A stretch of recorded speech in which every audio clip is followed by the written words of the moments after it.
Yung mga ganitong tipo ng heels, consider ko talaga siya as office heels. Bakit?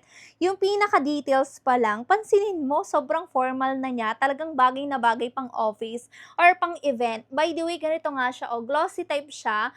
Yung pinili ko dito is size 37. True to size naman siya, mga mi. So, ganyan siya, oh. Meron siyang one strap dito. Tapos, ito na ata yung umuuso ngayon yung mga ganitong strap na pabilo. Yung pinaka-strap niya is garterized na din. Ito na ata din yung umuuso ngayon kasi nga garterized siya. Hindi mo na kailangan tanggalin tong pinaka-strap niya. Ito, itaas mo lang to at pwede mo nang ipasok yung paa mo dito. At sa takong naman natin is saktong-sakto lang din yung taas nito. 3 to 5 cm siya, mga mi. So, itetry natin to para mas makita nyo kapag nakasuot na. So, by the way, ganito nga siya kapag nakasuot na, girl. Like, tignan nyo naman kung gaano siya ka-formal. Ayun o, diba? Glossy type siya. Pang office, pang event talaga yung atake nito. At the same time, saktong-sakto lang din yung pinakataas nito. By the way, 37 size yung pinili ko. True to size siya, mga mi. Pero kapag medyo wide yung paa nyo, mag 1 odd size na lang kayo kasi nga saktong-sakto lang to sa akin. At kahit ganito yung pinaka-style ng sole niya, hindi din siya dulasin, mga mi.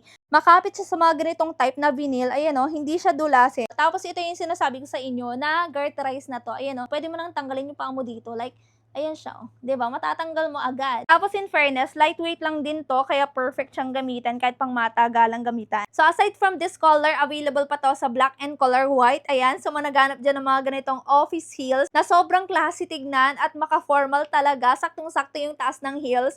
Baka may kasi ito nahanap ko.